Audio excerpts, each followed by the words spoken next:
In the middle of a terrible storm, Jesus calls Peter to walk to him on top of the water. At first, one step follows the other for Peter. But then Peter takes his eyes off of Jesus and he begins to look at the waves, and immediately he sinks and cries out, "Save me, Lord." I just picture him taking a big breath as his head goes under and his hand strains up. And it's Jesus who immediately grabs him and lifts him up. And then comes the statement and this question from Jesus. "You have little faith. Why did you doubt me?"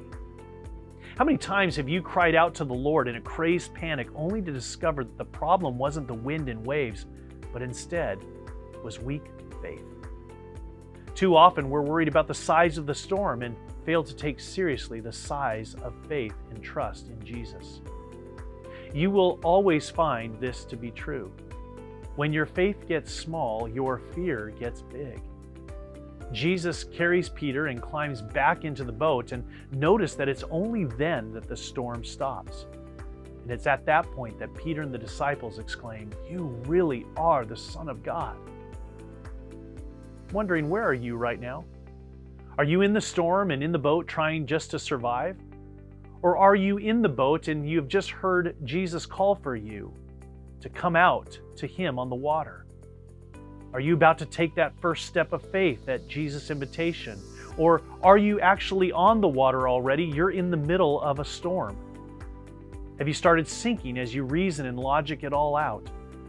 Or does Jesus have a hold of you and is now asking you the question, "Why did you doubt me?" Or are you back in the boat with the storm over? No matter where you are, Jesus is with you. You can trust in his promise to never leave you. You can trust in his invitation to step out in faith towards him. You can believe his strength and protection is enough in any storm. So believe actively, remain calm, and keep sailing or walking. This is discipleship, following Jesus, being changed by Jesus, and committing to the mission of Jesus.